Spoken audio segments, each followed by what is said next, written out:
All righty, let's call the meeting to order. Tiff, please take the roll. Councilman Bunny. Present. Councilman Brennan. Present. Councilman McCain. Present. Councilman Stokes. Present. Mayor Sykes. Present, let the record reflect that we do have a quorum for the September 27th meeting at 6 p.m. Run down to item number 2, and I'll let Mr. Paul Fitzer take this one. Yes, thank you, Mayor, Council. You'll see the new item 2 that'll be on your agendas from now on. It's something that most cities that understand the nature of ex parte contacts, they're putting it on there. It's a way to, you don't really need it unless there's something that's a decision-making item that's later on in your evening. But in order to get out in front of any suggestion by a member of the public ever, not that there has been one, there isn't, this is just housekeeping, that has there been any ex parte contact? So what's an ex parte contact? It's a Latin word for on the side, is what it means. And so if you're going to be deciding an issue that the public gets to know and see that the information that you're basing your decisions on are the information that's presented in a public meeting format or a public hearing format, if it's a land use matter. And so if there has been other conversations with members of the public outside of that, that will then influence your decision, that's something that you need to place on the record. Now, in smaller communities certainly, but even also in larger communities, you know, the butcher, the baker, the candlestick maker are all expect to be able to have the ear of the person that they elected into the office. So it's not like a judge. You know, a judge, you know, one of our judges here, Judge Fleming or Ferguson, they can't have ex parte contact with an attorney on the side and or one of the parties on the side. They have to say, you know, I am not allowed to talk to you at all. And they would have to put that on the record. Now, an elected official such as you don't do judicial decisions, you do quasi-judicial decisions.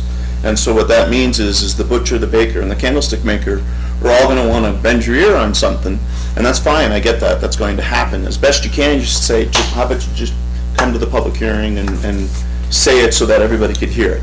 But the purpose for number 2 is to say, has there been any ex parte communication with any member of the public on an issue that will be decided tonight? And then you just, John Smith came and said blah, blah, blah, and I said, great, why don't you come to the meeting and say that? I'm going to base my decision on the evidence that's presented at the hearing tonight, but I wanted to put that on the record so you guys know. That's it. Mr. Mayor? Councilman Stokes. Paul, what happens if we don't get their full name? Can we use first names for stuff like that? You could use first names for it, but anybody who wants to talk to you, you know, if they want to have the ear of a public official, they have to know that what they're going to say is going to be public. Yeah. And so, I mean, I'm not going to say you're supposed to do a good judo throw and take them down until they give you their name, or something like that. But I'll give you an example of why we do, right? Mm-hmm. So let's say the person that says, I want you to turn down this land use application. You don't know their name, but what we're finding out is that they're the cousin of the person next door, and so they want the application to be defeated. Well, the motivation for what that person is telling you is important for the rest of you and for the public to hear that. Mm-hmm. So what they're saying, that they're against the application, that's actually besides the point. It's who they are and their motive for doing it is. And so that's why you would want to know it was John Smith. Mm-hmm. And so what context were they asking you about this, et cetera, et cetera. So is it, I mean, if you don't get their name and they won't tell you the name, or they leave you an anonymous voicemail or something like that, you know, all that means is, hey, if somebody left me an anonymous voicemail saying, turn this down. They didn't even have the graciousness to give me their name, so it means diddly to me, kind of thing. And you just stick that on the record. So no, obviously you can't always get their name. Okay. But to the extent that you can, you should. And what about emails? If we get a random email, same concept? Any communication. Yeah. So if it's in writing, emails are easier because you just forward it to the clerk. Yeah. But if you get an email communication, a text, a voicemail, a phone call, or they stop you on the street, the point is they're trying to bend your ear before something that's going to be official happening later. If it's bending your ear about something that's not happening, or, I mean, if it's something that's imminent to happen, like the public hearing is next week, well, that counts. Thanks. Alrighty. So with item 2, has any council member received information pertaining to or otherwise had any contact with any person regarding any items on the city council agenda tonight? If so, please set forth the nature of the contact. Nope. I also should throw out there that it does not involve, you're welcome to talk to staff on something that doesn't count. That's not what I'm referring to. I'm saying that testimony that could have been here is actually not done because it was out on the street corner. So, Okay. Hearing none, we'll run to item number 3. Rich, is John here or going to be? Mr. Mayor, Mr. Lordbeck doesn't appear to be here at the moment. If we could just continue down, and if he comes, great. And if not, I will give him a call and ask him why he wasn't present. Well, doesn't appear to be here? You mean he could be hiding under it? Item number 4. There's like 15 of us here. I know it's not you. We'll come back to item number 3. We'll leave that open for now. Item number 4, recognizing personnel. Would anyone in the audience like to get up and speak to the council for a maximum of 3 minutes? That is not on the agenda, has something totally different? Hearing none, we'll run down to item number 5, the consent agenda. Councilman? Mr. Mayor? Councilman Brennan? I have a request to add a little bit to the minutes of this special city council meeting dated September 8th, 2021. Let me pull that out. September 8th.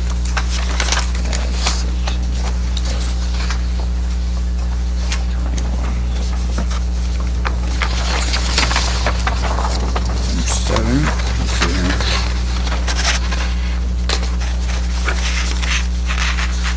I think my stuff is backwards. There we go. So that was the meeting where we had legal advice from Mr. Schroeder, and part of my motion to table items 3 through 7, Mr. Schroeder told me to make sure I said per legal recommendation. And I don't know how important that is for the minutes, but I'd like the minutes to reflect that statement, that those were canceled per the recommendation of legal advice. You got that, Tiff? Okay. Also, Go ahead, Councilman Brennan. I wanted to run some things by the council about the update of the city personnel policy, and I did have a chance to talk to the mayor and Nina earlier this afternoon about that, and... Mayor and who? No, wow. My bad. Sorry, Tiffany. Wow. Don't worry about it, Mark, it's totally fine. I didn't like her. Wow, thanks. I'll just stop, never mind. Which number, or which letter, I'm sorry? Item D, and so I do have a few things I'd like to talk about, and if the council wants to have those discussions tonight and just press forward, great, or if maybe you want to talk about us adding it to a special meeting to free up some time tonight perhaps, but in general, some of my topics were the tattoo policy of the city, as well as I've tabbed these. Let me just tell you what the topics are, and then I guess the council can say tonight or not tonight. So the tattoo policy of the city on page 3, the very bottom of page 3. Page 28 is the employees required to work on holidays section. I still have a hard time understanding exactly what we're asking for, or what the policy would be changed to in terms of paying our employees for holiday time, or the observed holiday day that they work.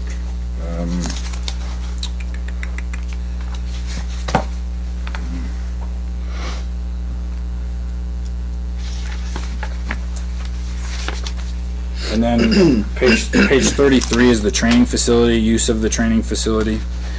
some time ago, I'm not sure exactly how long ago it was, that the council approved for the training facility to be used by spouses or significant others of city employees to further the fitness goals of our staff.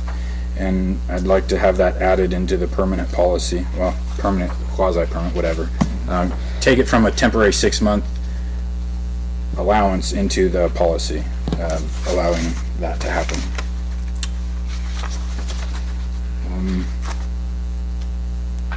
And then I think that was, let me double check.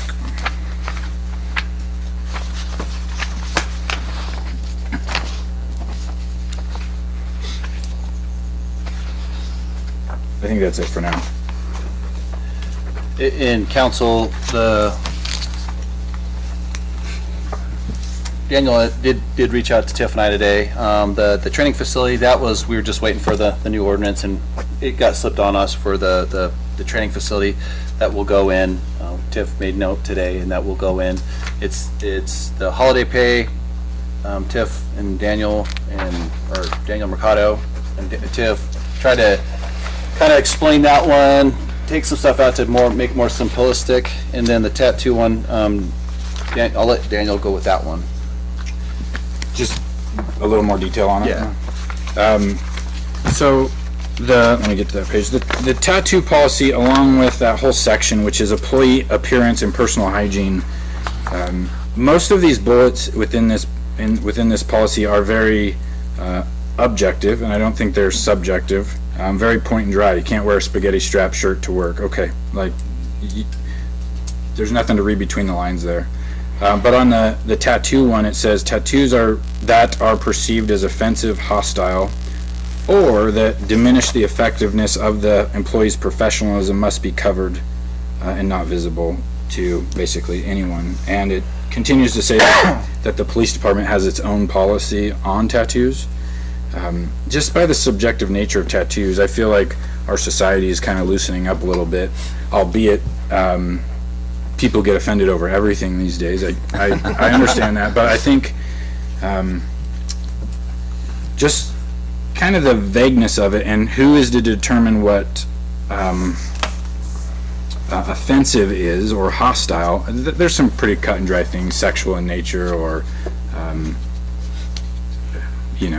swear words or whatever it is pretty cut and dry, but overall offensiveness is pretty subjective, and I have the idea of basically creating a board, not as a power grab by the council by any means, but a board, even if it's comprised of different people than the council, but an odd numbered panel to be the final decision-making authority on whether a tattoo should be covered or not.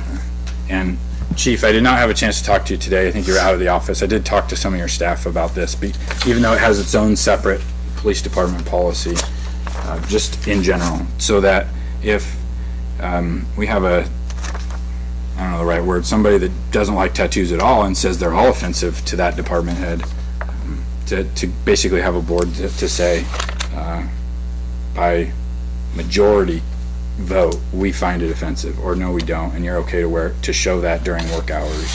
So that's what I'm chasing after, council. If you want to talk about that now or later, I suppose is up to the board body. Mr. Mayor? Councilman Bundy? Yeah, when I came in earlier and talked to Tiffany about the clarification on the working on holidays, I think that's fine. I think we need to make sure that we understand if there's the actual holiday and then sometimes we celebrate weekend holidays on I think that's totally within what we want to do in clarifying that. The use of the training facility, I think that's awesome too. And I do, now if we want to, oh shoot, as soon as I said it, I shouldn't have, page 3. Yes, 3. If we want to have some type of a process to determine tattoos, I think that's fine. But I think we need to recognize, and perhaps we disagree on this, I think literally every one of these bullets is subjective. Okay. Does that make sense? Sure. Maintain personal cleanliness, bathing regularly, that's subjective. How often the person brushes their teeth, that's subjective. So we could go down here, clothing must be clean pressed when necessary, neat, well-groomed hair, it's all subjective. So if we're going to say that we need a special look at tattoos, which I'm not disagreeing with, then the whole, we should have a process for this. So if we want to go down that path on tattoos, they're all subjective. And do we already have a path on that? What's our process now? Hey, Chief, sorry to bring you in on this. So, the police department's policy follows city policy, but you guys are more strict on your police policy, right? Right, we're having a conversation now about loosening that up some. So our policy has to do with like percentages and how much is visible and that. And so we're discussing whether we want to retain that policy or if, like, sleeve tattoos that are non-offensive would be okay. So again, same boat, you've got to get into the whole, what's offensive, what's not offensive. Of course, in our case, it's determined by the chief, so that, that gives us a little more leeway there, I guess. But I'm not against, like, bringing in a committee, and as Councilman Bundy brought up, if there's a problem with anyone's attire, then, or any one of those items in that list, then maybe the committee could do that entire section. So, Councilman Brennan, if a person wanted to go to the chief goes, no, it's offensive, then they could go to the board. Correct. Okay. I think that's the kind of the platform they were trying to find. Like, Yeah, I can live with that. I don't have a problem with that. But from the police department standpoint, I don't have a problem with that. Mayor? Councilman? Also, Councilman Bunny's absolutely right. On the list on the left, they are very subjective, and I kind of added the list on the right, I'm sorry, page 4, which is the very specific clothing types.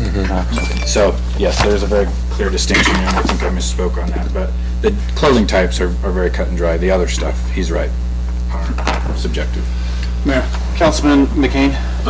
aren't most of these right now, doesn't the department head basically make sure that when a person comes in, that they have bathed and they don't stink, and that they are clean, that they're not wearing dark sunglasses when they're doing it, jewelry's a limitation? Isn't that the same thing with tattoos? And as an employee, if they don't like that and you are in charge of the employees, don't they go to you if they're not happy with that? Right now, I think it just stays with the department head. But you're in charge of the employees. Right, they could, I've been trying to tell everyone, go to HR first. I'm like the last of the Mohicans, right? I like, no. Okay, so we have a chain of command, then if the department, if they don't like the department head decision, they go to HR. If there's a problem with HR still, then they go to you, which is in charge of the employees, not us. Right. It seems like to me we already have a policy. Mr. Mayor? Councilman Stokes? So I'm pro tattoo, right? I'm all for it. I think it's artistic. And pro stinking too. Mike has one? Yeah, that's kind of cool. But I'm curious what legal in iCrimp and HR might say concerning something like this, because I might view it as art, whereas someone might view it as offensive to them. Want to take down Paul? We are not recreating the wheel here. Yep. With tattoos. We as a society have been dealing with art as to whether it's obscene, and what the definition of obscene is right out of the case, by the way, is you know it when you see it. Okay. So it's, yes, subjective, but there's an objective thing that our society's established that, if you got, whether you're trying to put it on a mural outside of City Hall or have an art exhibit in Manhattan, there's certain things that are like, no, that's too far. It's inciting hatred, if it's hate speech, vulgarity, obscenity. Discrimination, stuff like that, Discrimination, yeah. things like that. We all know what we're talking about, and that's actually what the case law has said. So I'm not, the committee of 9 or whatever you guys are doing, that's fine. I'm being facetious.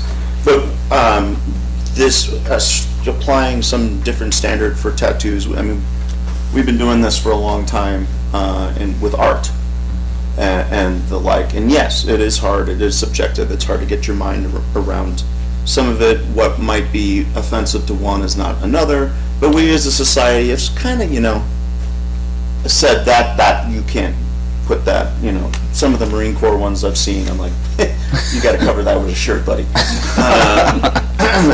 Kind of thing. Whereas, cobwebs or something on your elbow, who cares?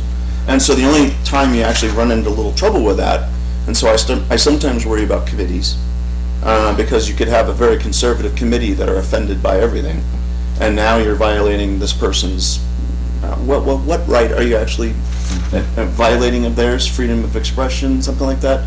Anyway, sometimes when you give too much discretion to manage people's attire, that's the only time when you get into trouble. Versus, if you got a tattoo, cover it with your shirt, that's it.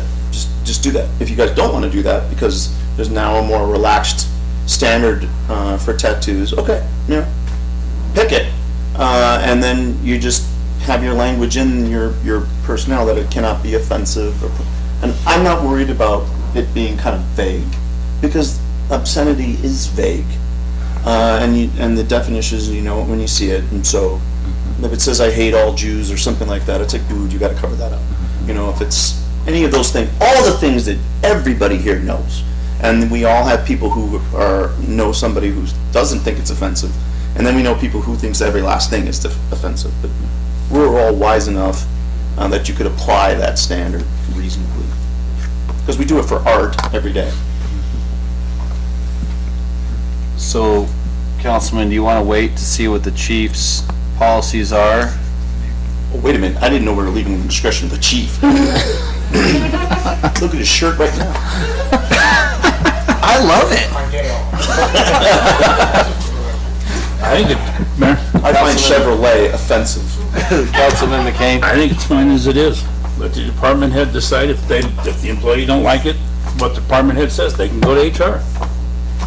There's already a process. I don't think we need a panel to decide, because as our legal just said, you may have one panel that says, no, covered up. The next panel, the same people, a little different, go, oh, hey, nothing wrong with that. And quite frankly, HR, and me advising HR, might seem unfair, right? But some of the employees for the city have a certain interaction with the public, whereas some other ones, I don't know about the library, but if you're walking in going, yeah, man, what's up? All that stuff, it's going to have a different connotation, than if a police officer happens to have a sleeve showing. There's different standards for different employees, and that's the interaction with the public is going to be different. You're going to have a different kind of, thing going on in the library than you will, during a parade or something like that. So, but this is something that you get paid the big bucks for, and all that. And so, you can't apply it uniformly at all times. So.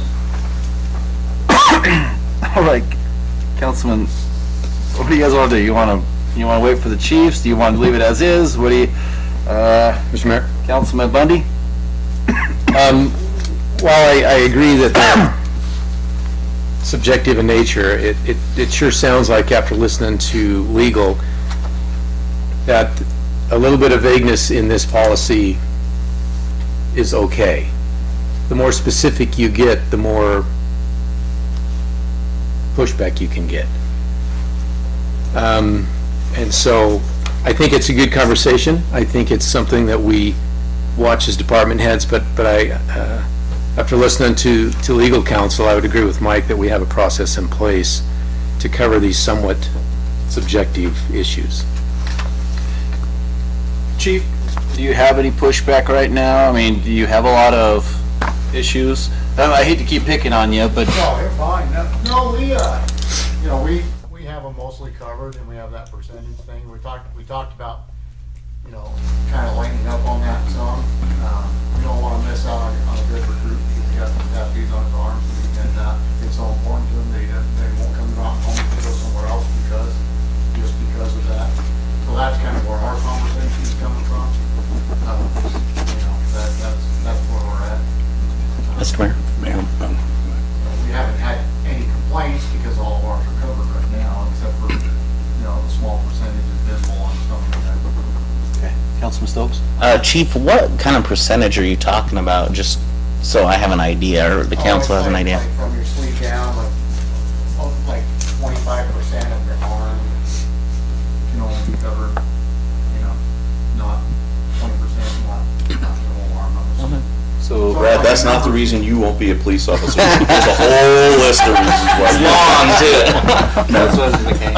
and I agree with Daniel on several things here too, that I think that the policy we've had kind of before got to be covered. I don't agree with. I think department heads do need to ease up a little bit, but it's not, if it's a tattoo, that's fine, let it go unless there's a problem with it. And if there's a problem, take it to HR. And Councilman Brennan and I had that conversation today, so you don't want to miss out on that great recruit, right?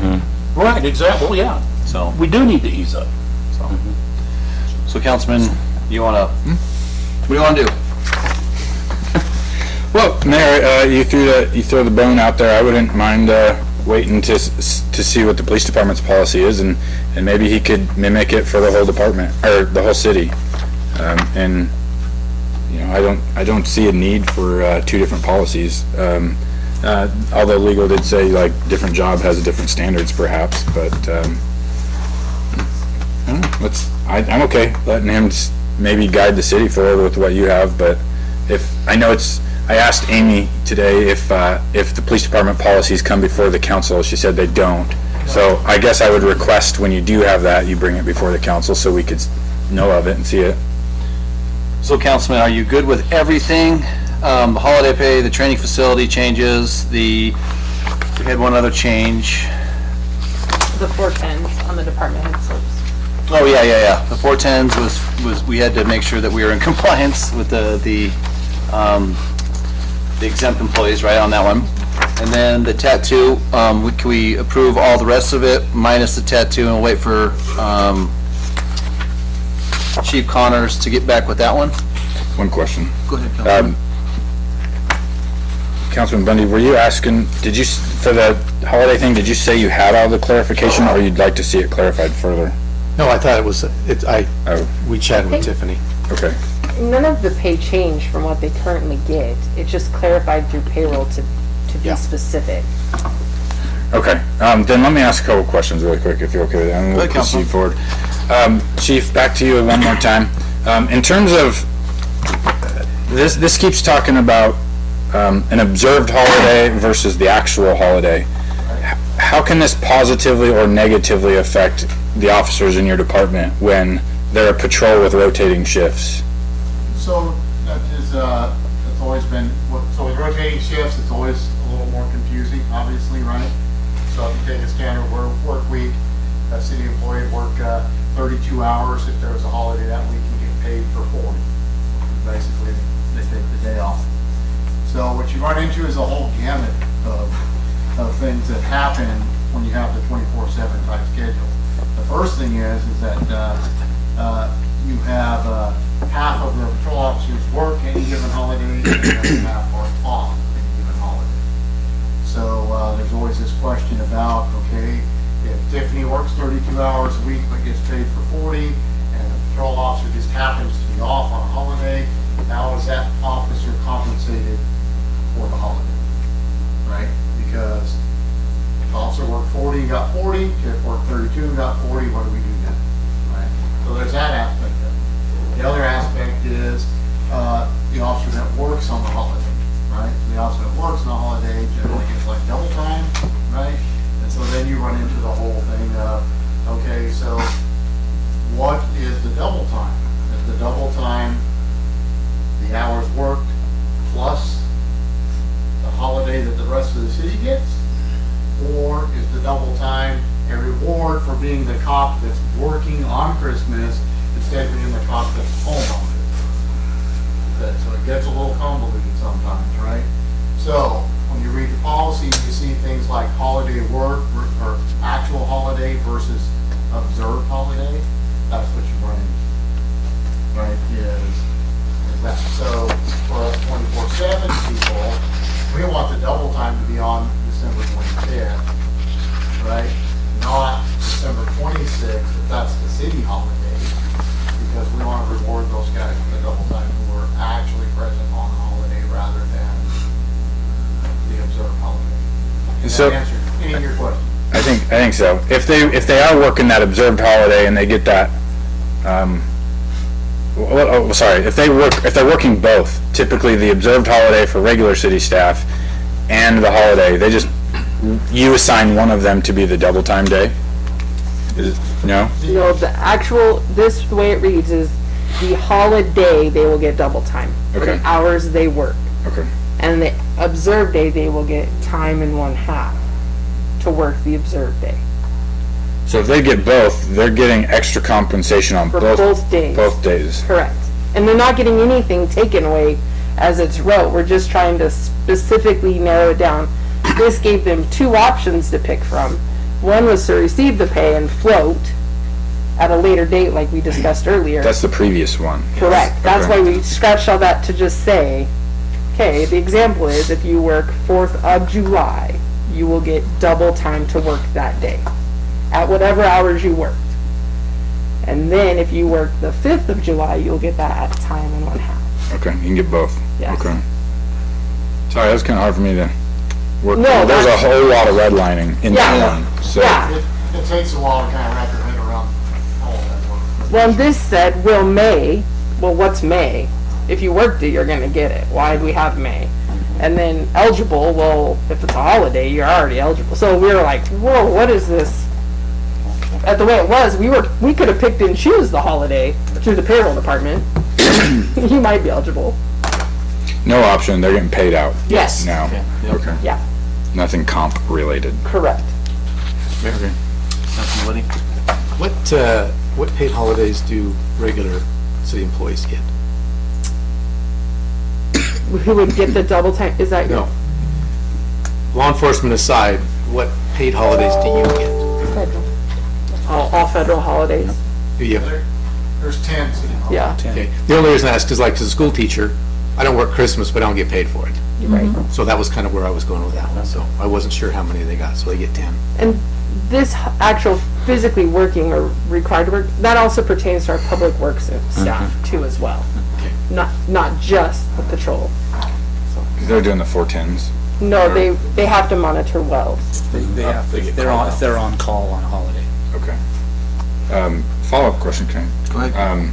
With Councilman Bunny's question about which holidays, did the city accept, or maybe we don't even have an option, that new holiday that the President Biden just did this year?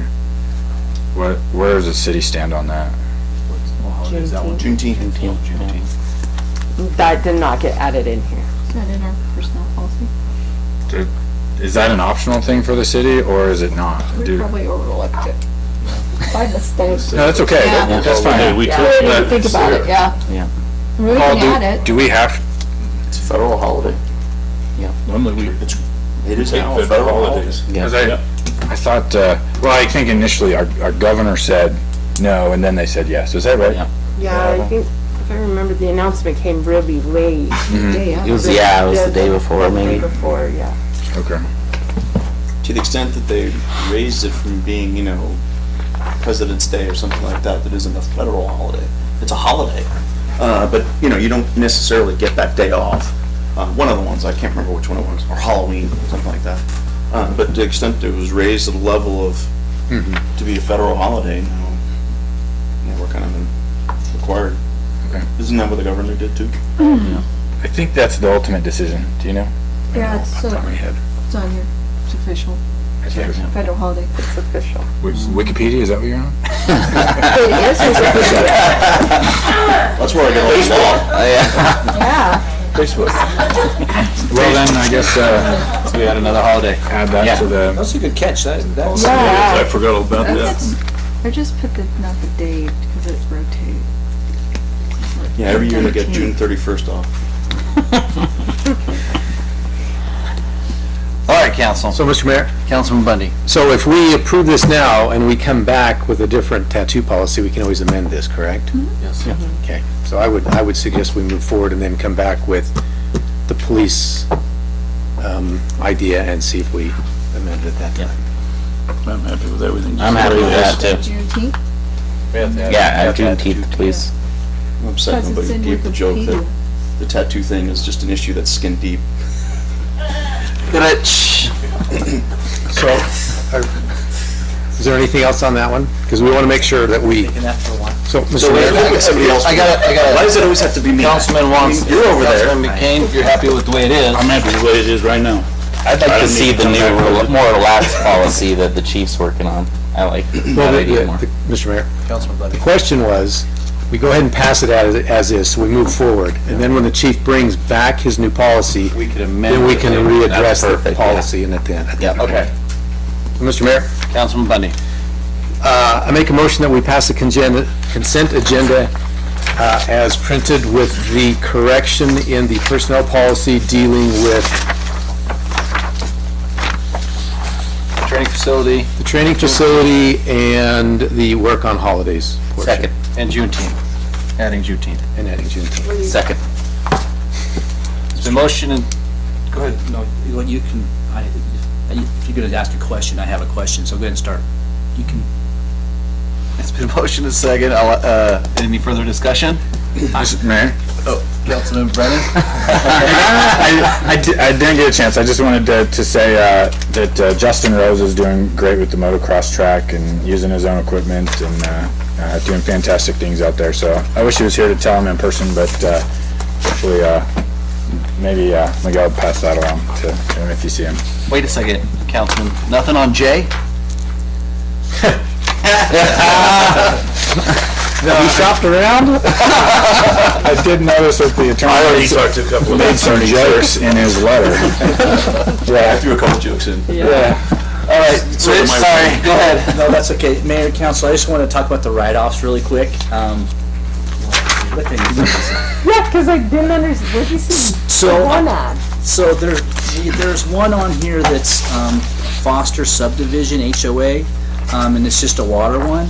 It was from 2015, so I don't know if that's one we're talking about, right? That's just, No, that's over off of. Basket or. That's that Miguel. Isn't that the? And Gene might know that HOA over off of Haskett and Utuarte's concrete. yeah, by area? Utuarte's. Isn't there so that's like a Park in there? regular, one of our subdivision HOAs. a? Yes. Okay, so I was thinking that was from the Melon, No. the Melon well, okay. So, but, thank you for that's good to know that, because I was gonna say, if that's what it is, we need to make sure that we put that on their bill, then Right. we're gonna give them the next one. But I think the one thing that, I think that if somebody moves back into the city and these names pop up, I think that's one thing to watch for and say, that we try to catch and say, oh, you left and didn't pay this from before, and I don't know how that kind of works, but it seems like when I sat up there before, that was always a question that I had, that I wanted to make sure that, hey, we try to get these as much as we can, they just don't go away, we're still trying to collect them if we can, so. So most of these, it looked like they were, not most of them, sorry, Councilman, some of these were rentals. Yeah, some of these are duplicate addresses with different people in them. Oh. So it could be tenants. So, God. Should we have that discussion later? We'll have that discussion later with, well, Yeah, 'cause I got a lot to say about that. so is that on here, this utility building? It is a write-off. Yeah, That's gee. during consent, yeah. So, but, I mean, I'm okay with you passing that, but we do need to talk about it, it's just something that. Yeah. And a lot of them are from 2015 and 13, and most of them are 15 and 14, looking at the dates on them, but, I think if we can try to collect them, I think we should, and, I mean, that's kind of always been a policy that we've, kind of tried to look at, so I just wanted to bring that up, so. Mr. Mayor, they are turned over to a collection agency, so it does follow them. They moved to Colorado, it's gonna be on their unpaid bills. Just like their So wasn't it info. where if they don't pay it, but then they come back and the collection agency gets $50 out of them, then that whole starts all over again? I'm sorry, what was the question? That if the collection agency gets like $25 out of their $400, then it doesn't go from 15, it starts over at 2021, and they have another 3 years, you know what I mean, how we have, No, it goes to the collection agency, and if you pay $50, you still owe the balance. okay. It doesn't start over. keeps on your record until it's paid. It doesn't just drop off with the No. collection agency. No, not that I know of. If we're, Go ahead, Councilman. hard to comprehend it, if we're actually writing it off, then, It's housekeeping for Oh. the city. okay. So we don't So the carry that. auditors will see this. It's kind of like if you remember the library discussion years ago. This will come out of our records as outstanding, Okay. so that the auditors can see what happened. But they're still able to collect it through a Okay. collection agency. So it cleans up our records. It's Okay. housekeeping for the self. Mayor? Councilman? Based on what he said, we can have a much more in-depth conversation. I don't know where you're going with this, but if they're rentals, does the home owner still own those? Or are we doing a write-off for the tenant or the home? Because if there's a home, can't we do a lien or something like that to get our money? That might cost more than the value of the, So Councilman Bill. Brennan, the utility bill was in the renter's name, not the Okay. landlord's name. so you can't tie them together at all. So that's where we were gonna have that discussion, where from here on out, maybe the landlord has to pay for that bill, he gets it out of his rent, and that it's always tied to the house itself, so then we are able to collect that eventually if they try to sell a home or whatnot. That was a discussion, we can sidebar later. Sure. So, okay, I got a motion and a second. Any further discussion? Hearing not, I'll call for the question. Councilman Stokes? Aye. Councilman McCain? Aye. Councilman Brennan? Aye. Councilman Bundy? Aye. Let's run down to new business, items removed from the consent agenda. There were none. Deliberation decision on golf fees for 21-22 budget, year 22 golf season, and set a public hearing. Tiff, you want to take that one? Sure. So I put in the public hearing notice with the proposed new fees from the Golf Pro. I would like to set the public hearing for your October 25th meeting, if you all are okay with that. He requested just 7 fees changed, adult weekends, rate for 9-hole, adult weekend for 18-hole, adult weekday 18-hole, the senior rate for 18-hole, and the military rate for 18-hole, as well as the cart rental on 18-hole as well, and then the annual cart lease. Mr. Mayor? Councilman Stokes? I guess this is a question for you and maybe Tiffany. Why are we raising these rates? Or I don't know. I'm not a fan of these because to me, we're hitting seniors and military, as well as anyone that's going to rent a cart. And then the annual cart lease goes from 400 to 450. It's a pretty big jump. Just put it bluntly. Honestly, I have no idea. I've been they were brought from TJ to Tiff, and we all saw them at the same time. Yep. So I think what we need to do is have that discussion with our golf pro. Cool. Mayor? Councilman Brennan? I agree. If he's asking for these to come up, he should be present in the meeting to Absolutely. stand for questions. And that's what we do at the, Councilman Bundy? Mr. Mayor? Go ahead, brother. And that's what we're gonna be doing at the hearing, correct? Yeah. Yep. Do you want him at the hearing meeting Yes. or prior to the hearing? I'd like to, sorry. Councilman Stokes? Mr. Mayor? I'd like to have TJ present and kind of explain where his mind is on, you know, hitting the seniors, the military, adult weekend. I could maybe see the weekend because that's more prime time for golf. So next council meeting? That'd be- Discussion? Yeah. Mayor? Councilman Brennan? I'm in agreement with, just at the beginning of the meeting, similar, what we would do with development, have the developer give their pitch with community development, have him give his pitch, and then let people talk to the facts. So at the public hearing, not at the next council meeting? Oh, yeah, the public hearing. Okay. I'd like to see both. Next council meeting and public hearing. Okay. Okay, Mayor, just to clarify, I can set the public hearing for the 25th council meeting. Correct. Yes. Okay.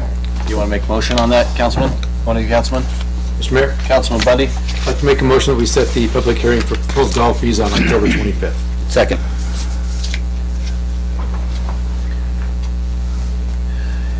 Councilman, it's been motioned and second. Any further discussion? Hearing none, I'll call for the question. Councilman Bundy? Aye. Councilman Brennan? Aye. Councilman McCain. Aye. Councilman Stokes. Aye.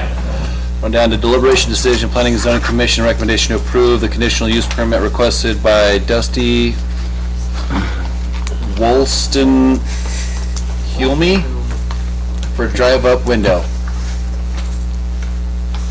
Mayor? Councilman Brennan? Brock, is this still moving forward, or are we at a standstill? We are still moving. The finalization of what's happening is still fluid. So in regards to Councilman Brennan's question, right now the ICCU property needs to be configured differently. People have discovered certain legal documents from the buyer and the seller that are making it a little bit more complicated than what we anticipated. But we're just going to continue to move forward until they tell us otherwise. And it's valid for 1 year? 1 year. And they can ask for longer if they come to city council. Okay. Mayor? Councilman Brennan? If there's nothing else, I'll make a motion to pass the planning and zoning's recommendation for a conditional use permit for Dusty Woolston Home for a drive-up window. A motion and a second. Any further discussion? Hearing none, I'll call for the question. Councilman Brennan?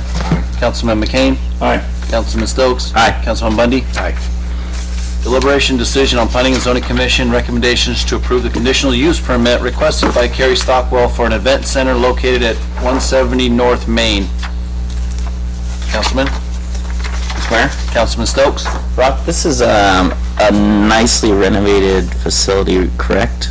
I believe it is, yes. Okay. And they just renovated the whole thing, and it's beautiful inside. And you hosted something there? Yes. All right. And other people have posted things there. We posted what is the market during Christmas or it's right after Thanksgiving. Shop Small Saturday Right. Yeah. was also hosted there as well. Mayor? Councilman Brennan? On the document, or whatever it's called, the planning and zoning finding of facts, under conclusions of law, paragraph 5, it says planning and zoning recommends approval with conditions, but I haven't seen the conditions. Are we supposed to figure I out? don't believe there were any conditions added. There could be a scrivener's error. Okay. That darn scrivener. So you don't believe any conditions are in place? There's no conditions that were added. Okay. I have no problem then. Mr. Mayor? Councilman Stokes? With that, I would make a motion to approve the conditional use permit requested by Carrie Stockwell for an event center located at 170 North Main, and I like the term clerical error a little better than Scribner's. I'm pretty sure the clerk is going to disagree with you. Alrighty, Councilman, there's a motion. Second. And there's a second. Any further discussion? Hearing none, I'll call for the question. Councilman McCain? Aye. Councilman Stokes? Aye. Councilman Bundy? Aye. Councilman Brennan? Aye. Killing me, Smalls down there, giving me the evil eye. Deliberation decision on Planning and Zoning Commission recommendation to approve the preliminary plat requested by Gerald Maxfield for 8th Street Station. Councilman? Mayor? Councilman Brennan? Brock, did this already come before us for the PUD? Was there a change? No, there were not any changes. So when it came through for the preliminary plat, I was tasked with making sure that it met all of the different conditions as set forth within the planning and development. Now, if this is passed, you can start working on his development plans and also the final plat. That's when you can start putting in the roads, sidewalks, all of that jazz. And then even before he pulls a building permit, we're going to review it one more time with the final plat, which is a very technical review, which is just making sure everything lines up as he initially proposed. So this is really just confirming that the conditions set upon him are written down and he agreed to them? Correct. Really? Okay. Mayor? Councilman Bundy? As we're just continuing to dot our i's and cross our t's on this, and I'll make the motion that we approve the Planning and Zoning Commission's recommendation to approve the zoning title amendment, Title 9, Chapter 16, Section 2, final plat. Second. It's been motion and second. Any further discussion? Hearing none, I'll call for the question. Councilman Brennan? Mr. Mayor, Councilman Brennan? did we skip one? What? I just Yeah. missed something. I think you Mr. Mayor? made the motion on the wrong one. Yeah. I made it on the third one. Title IX, The Chapter 8th 16. Street Station. Oh, my mistake. Preliminary plat request for Gerald Maxfield for 8th Street Station, thank you. Correct that motion. I'll second his corrected motion. Yeah. Councilman Brennan? Aye. Councilman Bundy? Aye. Councilman McCain? Aye. Councilman Stokes? Aye. All right. Deliberation decision on Planning and Zoning Commission recommendations to approve zoning title amendments, Title IX, Chapter 16, Section 11, final plat. Councilman. Councilman Brennan. Rob, could you help me with this one? This is showing that P and Z basically says go forth and conquer with D, E, and G, but said hold tight on item F. Is that right? Correct. So what their recommendation to this body was there were certain items that they were fine with. It's clarifying language. It's making it very easy to understand. The one part that they did have concerns with was being no longer a reviewing party for the final plat. I told them that this is fairly standard for many municipalities to not have them be looking at it. However, their primary concerns are they want to just ensure there is a thorough review and that people make errors. And they just think another set of eyes will help And limit those. Paul, can you speak to that a little bit? That would be atypical, to have the Planning and Zoning Commission be the reviewing entity for final plat. Of course, the approval process for preliminary plat, that's why you have a Planning and Zoning Commission. I do not see very often why a P&Z Commission would have additional consideration over what is in all respects a de minimis part of the process. Final plat is not a time to impose any requirements or to evaluate, what they did. It's almost uniformly a staff level determination, subject to administrative appeal perhaps but he's your planning and zoning administrator is the professional, he's the one with the degrees, all his job is on final plat is to check the boxes, whether these things are done. It is not something that typically would be within the purview of a planning and zoning commission. And so I'm one of the people behind the scenes that recommended that change. It also creates an additional delay, which I don't really see the basis of to do it. And so it should go through the staff level review to check the boxes. If people disagree after that, then it could be taken up later. But it is an administrative, by definition, that's what de minimis. If we tried to change something, we would get a writ of mandamus filed against us, and they would be right. Thank you. Because it's a de minimis process that all the decision-making, all the public hearings, all those things, they occurred at preliminary plat. Once preliminary plat, they're entitled to break ground, and then that's the end of it. Mayor? Councilman Brennan. I just had a follow-up question because this kind of brings me back to our last special council meeting where we basically instantly tabled everything. Not exactly apples to apples comparison, but when we approved the preliminary plat and then there's I forget the legal term, a substantial change made to the plan. Material change. Material change. Is that up to you to inform us that there's been a material change? Yes, it is. However, it's very important to know that any decision I make can be appealed to this body. There's a section which is all about, actually for me and also for Hank, that if any applicant ever felt that we were in error, that they can appeal to you. And they refer to them both as Scrivener. It's a joke. Super funny too. Okay. So ultimately you find something that one of those boxes doesn't get checked, then you're like, sorry, you either have to appeal my decision or we're starting all over from the beginning. Correct. And hopefully there would be a few more actions for that. I'm pretty sure the mayor would be visiting with me very quickly, wondering what are you doing, and it's whether I stand by my guns and say, no, I believe this is a material change, there's also gonna be a lot of consultation with legal before I say, hey, the applicant is persisting that this is not material, but I believe it is. And again, that would not go before P and Z, because we'd be talking about at that point not only being ineligible for the final plat, and therefore not able to be entitled to certificates of occupancy and building permits, building permits to do but you couldn't build structures.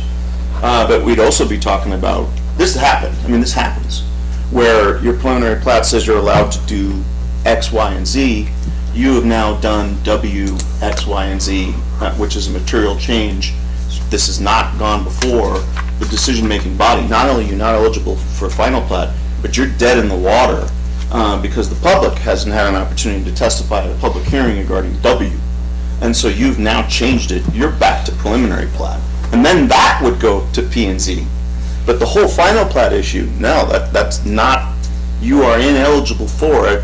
Legal action could be filed, all those kinds of things. But it ultimately ends up in the revocation of your preliminary plat because you're no longer allowed to keep breaking ground at that point. Because you're doing it in violation, not that you're ineligible for final plat, but you're in violation of your preliminary plat. And these are all legal, it hits us squarely and then gets back to you guys, so. And if it's not, if the final plat will come across our desks here. And if the council sees something, I'm not attacking you by any means. If we see something in our minds that we decide as a majority vote is a material change, ultimately we're gonna send it to him to say, yes it is or no it's not, and then the decision will lie there. Is that right? Because we're about to, it's a legal process that we're instituting, saying you're not, it's gonna be, party on. It's gonna get interesting if you're not eligible for final plat. We are withholding final plat, which means you're dead in the water. You cannot issue C of Os, you cannot actual building permits for any lot.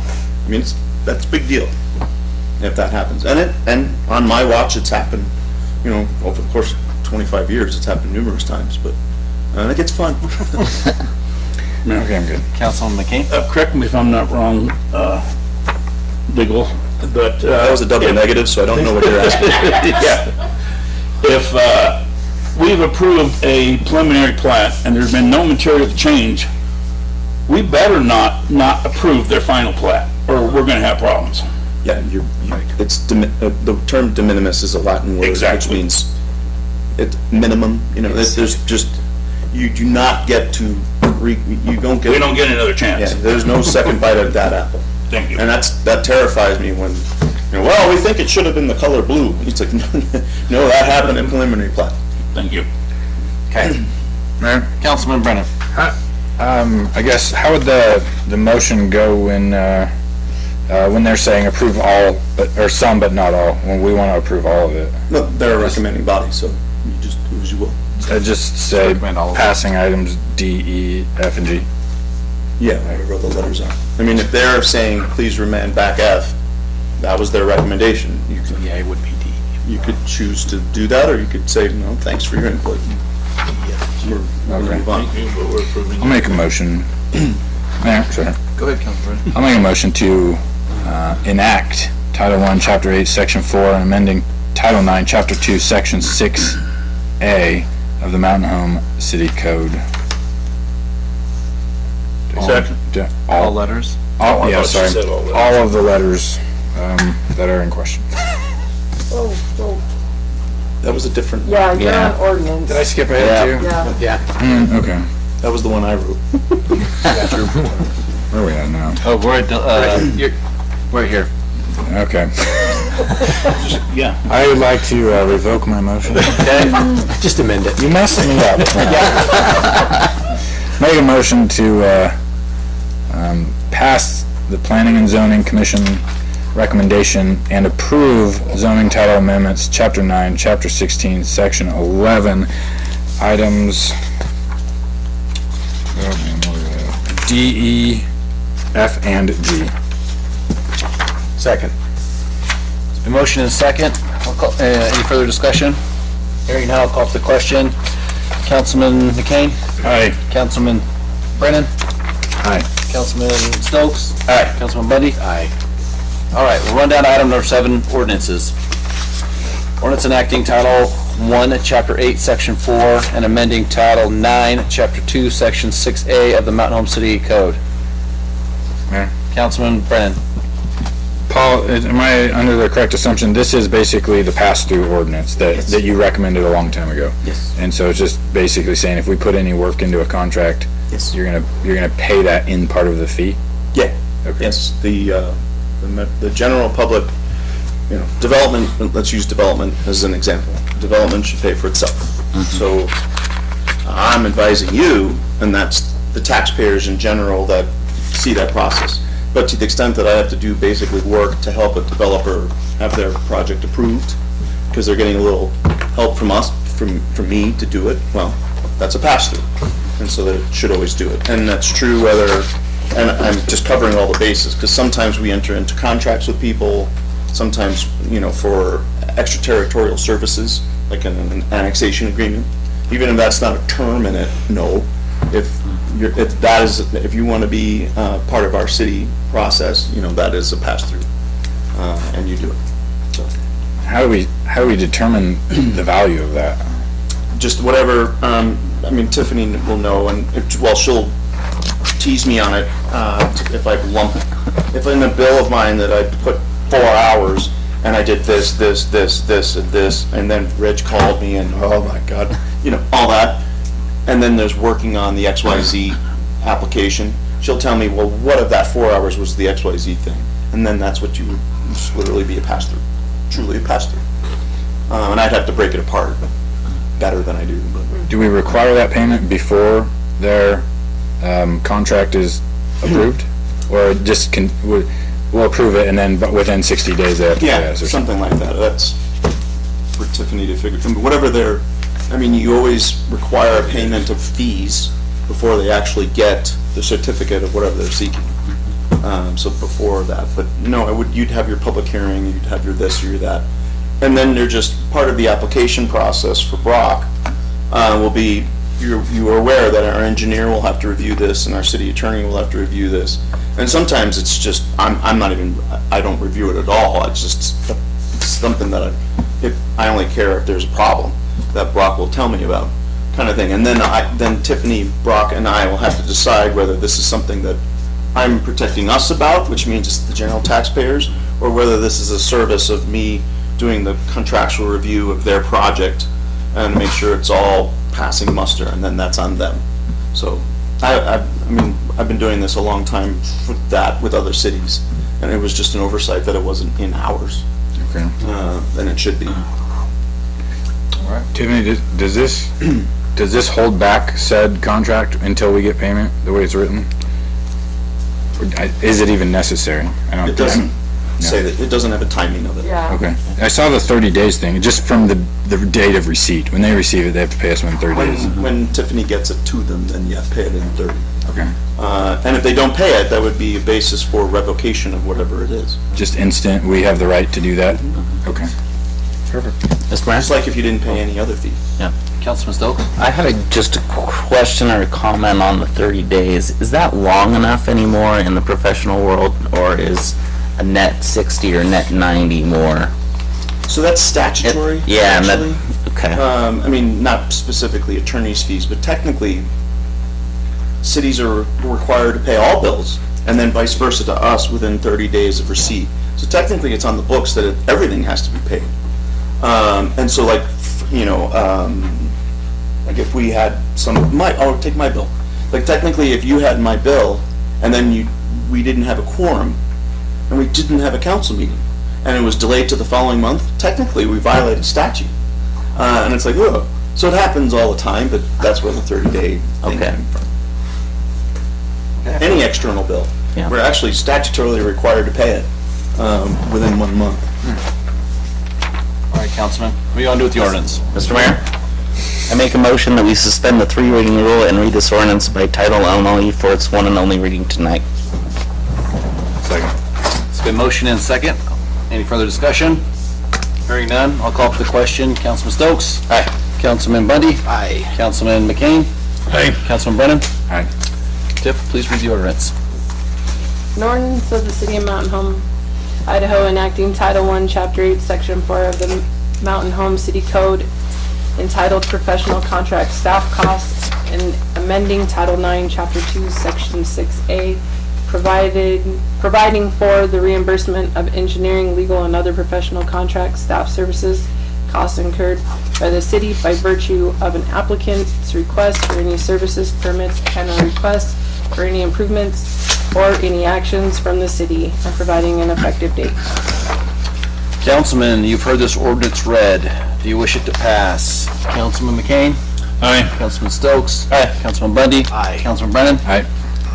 Alrighty, item number 8, final comments. We're gonna run down to Gene. What's been happening in your world? Just getting ready for winter, kind of getting some salt mixed up, things like that, crack filling, block orders, finishing up the patching. Tidying up, getting ready. Miguel? Railroad Park, so we're roofing. We started roofing today. Hopefully we get the tent up and then start putting the grass back. We definitely make sure we get with Hank and his department and pull your permit. Oh yeah, we got it already. Okay. Doris? So a couple things have happened in the past. I guess we had the Has Waste Day on the 16th. We did 240 drop-offs.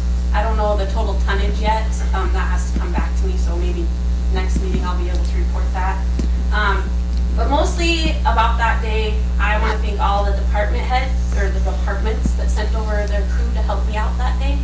I really appreciate that. So it was super awesome. We had the skate park family night last Tuesday night. It wasn't like the biggest event we've had in the past, but it was something. And I think it got people kind of excited for the next one. So I think we'll try to get that to happen at least quarterly to bring families out to participate at the skate park. I think it made for a really good, safe environment for them. And I don't know, just something new for someone to try. So I saw a lot of new faces I hadn't seen in the Parks and Rec world for a while. So that was pretty cool. Darcy, I have a quick question about that.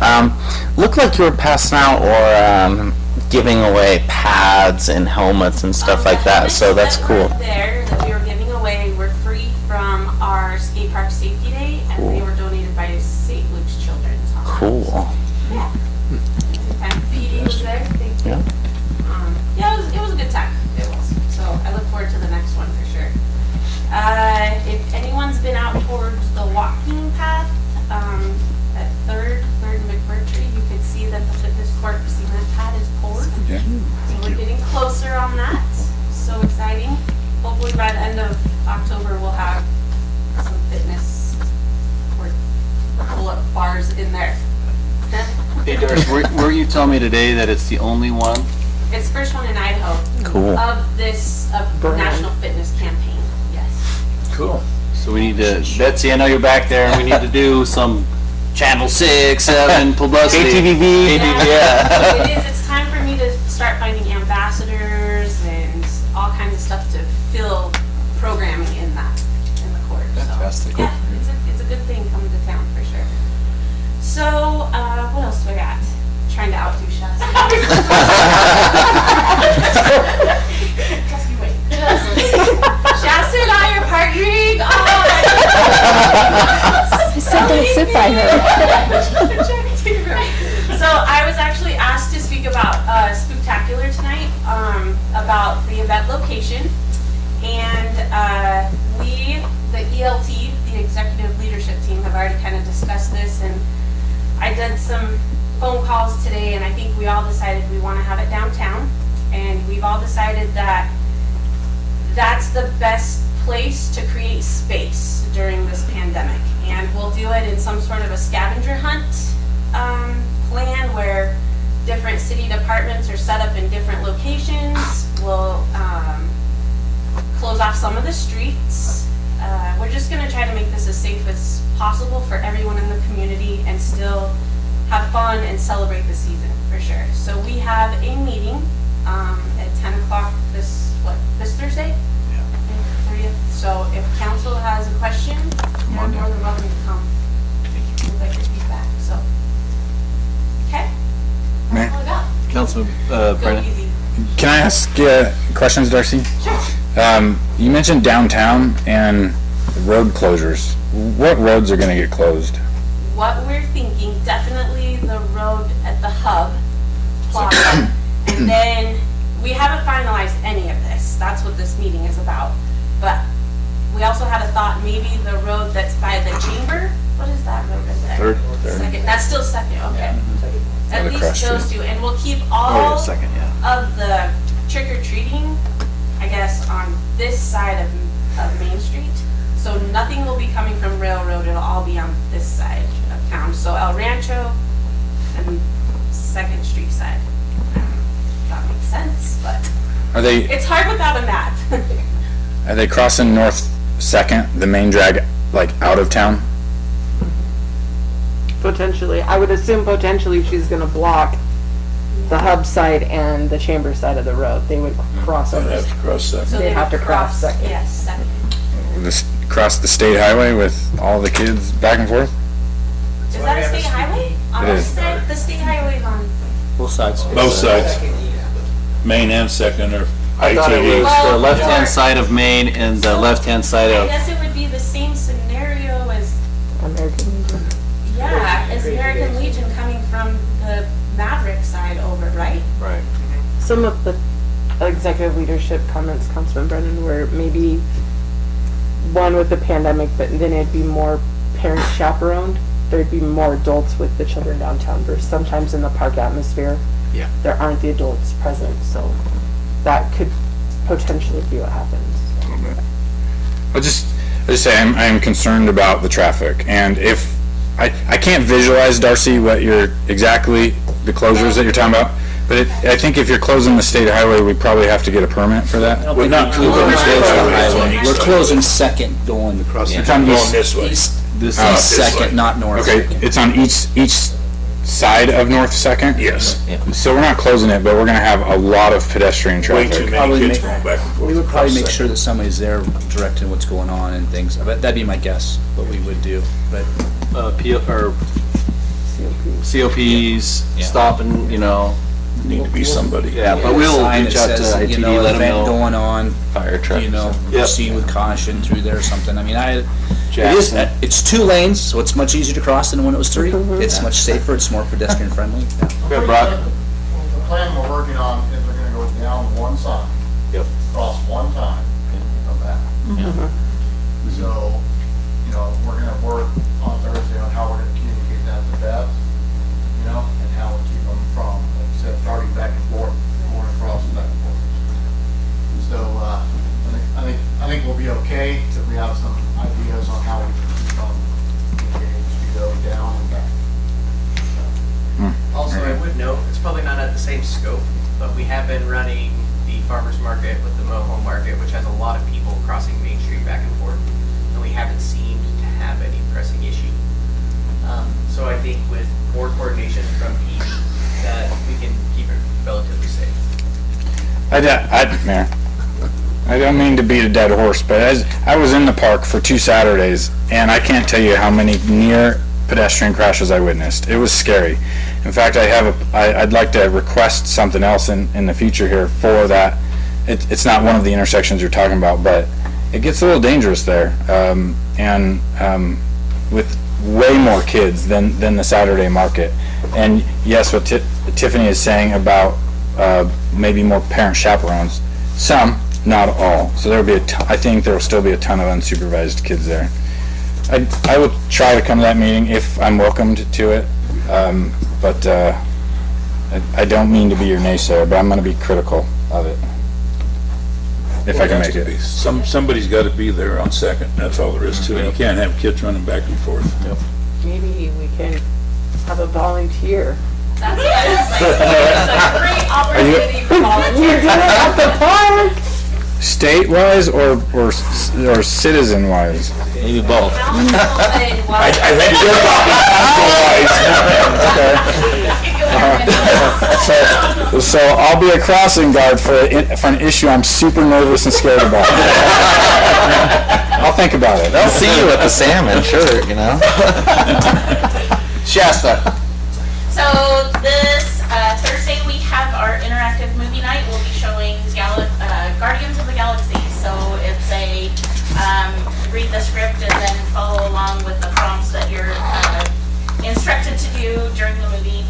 So that'll be Thursday evening. On Friday, our friends of the library will have their fall book sale. Please buy books so that we can do more programming, especially for Christmas time when we have Santa come to the library. We help them out by having mudslingers give out hot chocolate and cookies, and Santa brings gift bags for all the kids. So those proceeds help with that. So that's Friday from 11 a.m. to 6 p.m. There's going to be lots of young adult books on that too. So come out to that. Then Saturday, we have been partnering with Parks and Rec for our cyberpunk transmedia murder mystery over at the Hub. So that'll be from 6 p.m. to 8 p.m. And it's like a reader's theater. So we have volunteers reading the parts, and you might see the library director playing the part on that. And then we also have mini flicks. We're showing Boss Baby 2. We also have the Family Spelling Bee, which we're partnering with Parks and Rec on that. October 16th, we still have registration for that going on. And then this week is Banned Book Week. So many books have been challenged in the past. And you can look at the listing on our Facebook page. And we also have this slate up. Many familiar books have been on that list in the past. And we just want to promote reading as part of our freedom. Shasta, I would love for you to get Miguel into one of those theater groups. Minding his own business. I'm just sitting there, just like, That came out of nowhere. I actually thought, Darcy, what's your character? Hey Shasta, I want to send a That'll karaoke. huge congratulations. I saw that you got your diploma, I did get my your master's degree. Fantastic. It's all hanging in my office. Well, good job. And then Darcy wanted me just to note that any of the proceeds that we get from the Family Spelling Bee go towards books for kids. What a team is, guys. Come on. And then we're also doing a teen reading challenge. If they read 8 books from 8 different categories between the months of October and April, in the month of May, if they submit their name, we're giving away $100 gift cards. Oh wow. So promote reading, especially for teens. Chief? I just want to go on the record as saying, just from this chair sitting here, I can see Paul's tattoo sticking out of his sleeve and Darcy on her leg. I was just gonna ask, you got a tattoo there, Chief? No, we've got lots going on. First, Are they nice tattoos? Oh, They love yours, Darcy. Yeah. first of all, This is animal getting out of shelter control. assistant job posting is open until the 30th at 5 o'clock. So if you know anybody who needs a job, I believe that that position just got a nice little significant increase to start. So if anyone's interested, or you have a niece or nephew or family member that needs a job, please let them know that's open until September 30th. So we got a couple tricks up our sleeve for spectacular as well, so we're looking forward to that. Amy's going a little crazy on that side, but it's going to be fun, so we're going to have a good time. Working through our policy, get ready to submit our new policy. Well, that's been interesting and fun all at the same time, so we'll have that tattoo one ready for y'all here before too long. And continue with our Lieutenant Larson's doing a bang-up job with our training curriculum, keeping everyone trained and up to date. Move on. Awesome, Chief. Thanks. David? I'm just gonna be finishing up College Park, getting the potholing done, so we get that Shuffle Lake College design. We do the water lines over at College Park, and working on the services that need to be. Go ahead, Chief. Can I say one more thing? I forgot. So we just finished the statewide e-ticketing grant. We're wrapping that up. Did a bunch of installs last week. So shout out to Lieutenant Russ Griggs for busting his tail on that to get all those cars installed and that. So yeah, the electronic ticketing, so be careful. Now they can swipe your license and write tickets much faster, print one off for you and hand it to you. So we're excited about Who doesn't having want to to do use that? software in the cars and do hardware. When it works. Oh, really? That's just a warning. It's They only have to pull you over and they'll just swipe your license and they're Just gone. swipe your license. There, you got him, send him. Rock! The biggest thing we have going on is this Friday, the Open Gov permit tracking software is set to go live. So I've been working with Hank and with Brenda and with Kimberly, and we're really excited because the best thing with that software is it creates a record of everything, of where it is. It gives more transparency to citizens, it gives more transparency to developers, and it makes it so we are more incentivized to make sure we check all of our boxes. Other than that, we have had a new franchise come look at Mountain Home, a burger place, which would be kind of cool. And then Mr. Grombeck, property, has gotten a second breath of air in us, and I think we are at least to the point where we are going to be able to annex certain portions so that we can facilitate the park and ride moving to the new property and finally allowing him to develop that commercial path. So I'm hoping that those are things we can probably get done in the next 4 or 6 months. But at least we have a plan this time, whereas before it was kind of shooting from the hip. Fabulous. Chief? Mayor, Council, just real briefly here, from September 26th through October 3rd is Light the Night. That's just a tribute to the fallen firefighters of the past year. If you get an opportunity to drive downtown after dark, you might admire some of all those red trees in the El Rancho parking lot, along with some creative lighting on the old fire truck and partially the siren tower there as well. So I'm especially fond of the red rope lights that are at the bottom of the fire truck. So I might pay special attention to those. And lastly, we've got a weather event that's going to be coming this evening. To get a beautiful day like this, not think about it, but about 2 o'clock to 7 in the morning, we're going to have some significant winds come through, 20 to 30 with gusts 40 to 50. So batten down the hatches. Which day? Tonight? Tonight. Tonight, yeah. That's what they were talking about. Chief? Mayor? Go ahead. Not a follow-up, but something for the chief is, I'm interested, we don't need like a policy or anything, but we had a lot of like private organizations put distracting materials on the fence now that block our amazing fire truck 911 display. And I was hoping that we could, even if it's necessary, whatever, give the chief the authority to remove anything immediately from that fence there so that it doesn't block that display. That's it. ITD, you're not supposed to put anything on They that. take care of it. Per ITD. They'll pull them down. Okay. Yeah, Does so there's not supposed to be ITD have to do it, or can Yeah. our fire chief go and just? ITD. ITD, well, I mean, the fire chief probably can, but I mean, but the ITD usually, they'll pull them down right away when they see them. Sweet. Chief, maybe speed dial when you see something on there, and that's an amazing display you created, and I personally don't want it to be blocked by banners and stuff, so. Thank you. Hank?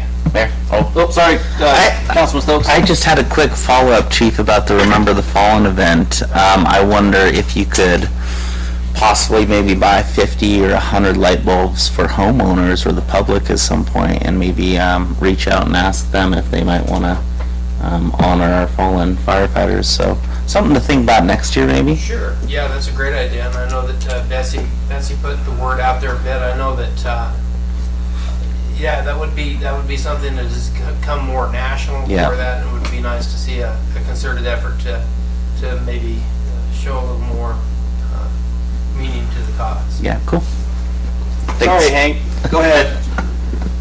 Got a building permit application for the trade school. Looks pretty awesome. A lot of neat stuff going in there. The high school is getting concessions and bathrooms out there in the fields. Looks pretty cool. Very extensive.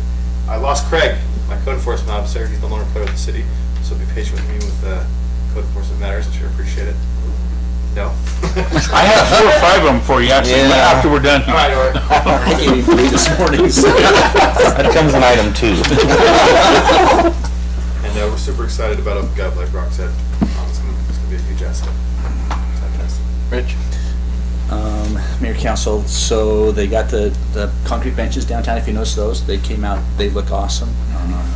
They're getting Railroad Park cleaned up with their things, so I think I didn't drive by there today, but I think they pulled the trailer out today. Or if they didn't today, they'll do it tomorrow, so they still have to come back and do a few things with some sidewalk stuff between 2nd Street and 3rd Street and on 3rd, and then a couple like Jackson and American Legion on. They got a few little things to come back and work on some concrete things and sidewalks and getting that done.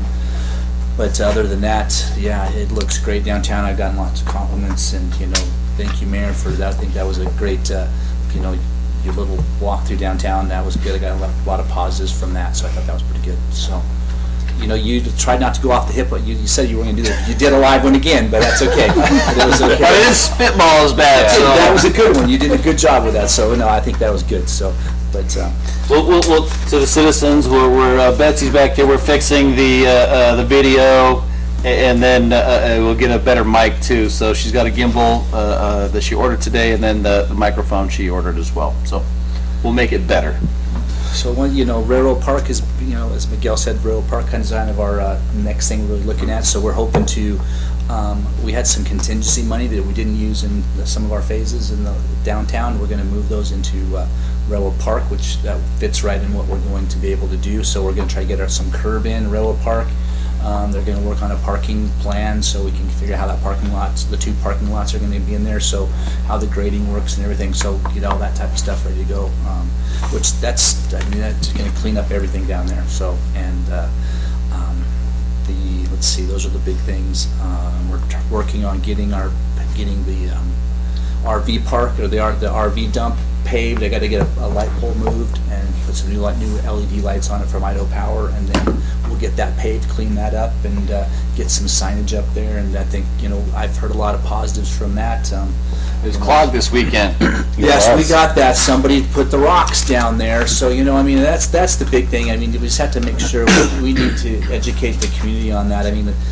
We have a trash can there that's really basically for your gloves to put in there. Not don't empty trash. Really don't empty your trash on the weekend and that thing, because then it ends up going all over the stuff. So all over the place. So we have a trash can. So like if people are camping, they've been taking their garbage from all weekend and just leaving it in our garbage can right there, and it gets filled up and goes all over the place. So really, that garbage is just really for if you're cleaning, for your rubber gloves, so the rubber gloves don't go down into the thing to plug things up and things like that. What those for, small things. So, but that's I've heard a lot of positives about that also being able to turn, and there was a lot of cars there this weekend, I guess. So I didn't see that, but. Councilman McCain, sorry. No, that's great. It's too bad that we got such a nice facility there now, and everybody just wants to dump their garbage. It's ridiculous. So we'll get some signage up there. We're really looking at getting to be some cameras to be what's happening there. We're not going to stop people that are out of from 2Cs or whatever if they're coming through. I have a good friend that I went to high school with. His dad just moved away, and he goes, "Man, now I got this nice RV dump," and he lives in Caldwell now. So he goes, we have that. So, but I think those are good things. And I've gotten calls from people just, hey, I'm coming through. Where is it? And so I think it's positive. So I think those are good things for our community. I did have one question though. That at Save More Drug down here, where the road switches from a 2 to a 3 lane. I see somebody's painted a white line going through to where it's kind of a free-for-all right now as to which lane you take? That is supposed to, I think when I need to get back with Anthony on that, so that's where the skip line will go. So, so the east side lane will stay on the outside. Stay on the outside, okay. And the west side lane is going to have the choice, because, we don't want to have that one jumping all the way down. I just noticed that there wasn't anything there to begin with, and then somebody painted a white line. I actually don't know who came and painted that. I don't know, but I think it might have been Guho to let, when they come back through to do some painting, that needs to be added in. I totally agree. Yeah, that just even a hand painted little line it makes a big difference. But yeah, that's part of the thing. Yeah, that was something we need to get. Thank you. So yeah, but other than that, I think things are running pretty well. So. Yeah. Okay, so you mentioned Railroad Park and contingency. I have a request. To get to this request, I gotta draw a mental picture, so follow me. Going down American Legion to the T intersection with North Main Street, you're stopped there. Okay, so as I mentioned earlier, I was sitting in Railroad Park for 2 days, and I was doing a lot of observation. ITD may have already recognized this, I don't know, but by the flow of traffic, people that are stopped at that stop sign, they're looking right because that's where the cars are coming from. They're coming from the right. They're not looking left. It's a one-way street. And it's a double lane stop to turn left. And a small car could be parked on the right and a big truck can go on the left, and they're looking right and they go. And that crosswalk, both crosswalks, crossing American Legion and crossing Main, is almost deadly. And so with that mental picture, I'd like to request a third little flashy light like we have for North Main Street traffic to basically be placed in the ground in Railroad Park right in front of those 2 lanes that are turning left. So that it catches that attention, maybe with just a sign that says crosswalk occupied when it's on, because it's dangerous there. And with just by the natural look of looking right on a one-way street, they're not looking at that crosswalk. And I think, Not until they get out the lane. and actually hindsight with that one, I mean, because it used to be you can cross on both of them, but we wanted to concentrate on one of them so people didn't have to do, it maybe should have been on that other one, but that. To that right? Yeah. I agree, like it should be, It but probably should have been, and that went through ITD. I mean, all that went through, well, I don't know, it went through a whole bunch of different people, and so, but yeah, there's something we can look to see what we can possibly do with that, but I agree, that's, whatever the outcome is, whether we move the crosswalk to the right or something, I think safety has to be improved there. yep, we can look at that. Okay. Thank you. Yep. Tiff? Or Nina, whichever you want to be called. Yeah, I'm not responding to that. I think the contract's a bunch of, the last couple agendas been full of agreement renewals, so thanks for doing that. And then I'll be emailing you guys out the golf course surveys. I didn't quite get as many as I wanted, but we got quite a few. We got about 60 of them total between the 2 surveys, which is a good start at least. And then we'll do the comment cards and some other things, just so that we're not stagnant out there and we're getting feedback from our citizens on how we're performing. So you guys will have that probably in your inbox this week, so look out for that. And that's all I got. All right, Paula. Brock kind of touched on it, the Moho Makers Market. We have been trying for 2 years to do something where we could do the SNAP program, and we're getting really close with his wife working on that. We're getting really close to transferring our machine, or at least them getting their own machine, and then next year she has plans to pull that in so that we'll have that SNAP program down there. That's pretty nice. And if you didn't go to that, she does it every month, one time, and it's really amazing. She does a great job, and it spills over into the other farmers market. They work kind of in conjunction, and then they spill over into ours, which is really good.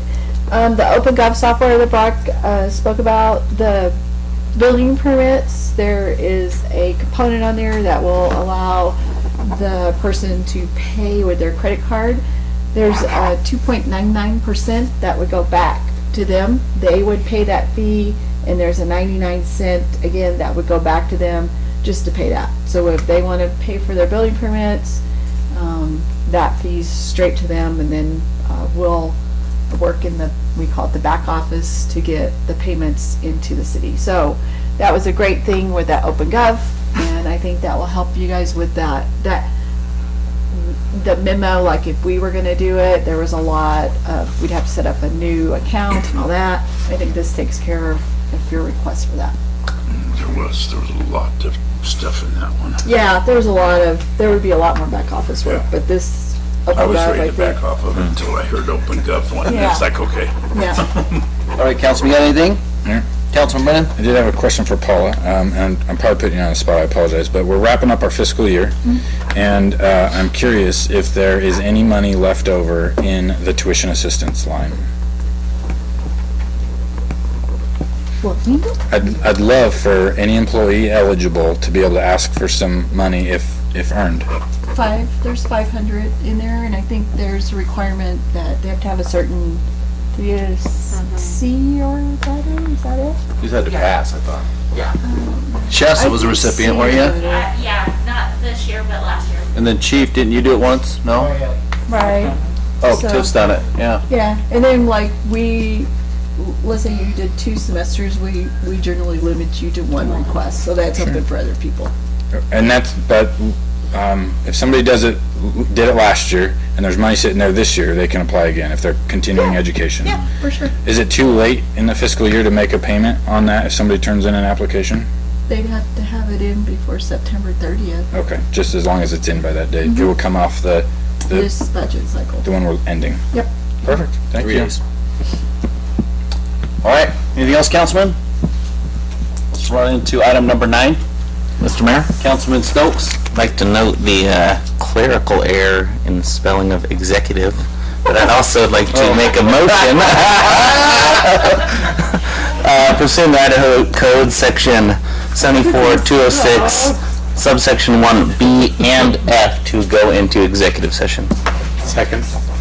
The motion is, I'll call for is there any further discussion? Hearing none, I'll call for the question. Councilman Stokes? Aye. Councilman Kane? Aye. Councilman Brennan? Councilman Bundy? Aye. All righty, going to executive session. Pretty sure Tiffany can kick your ass.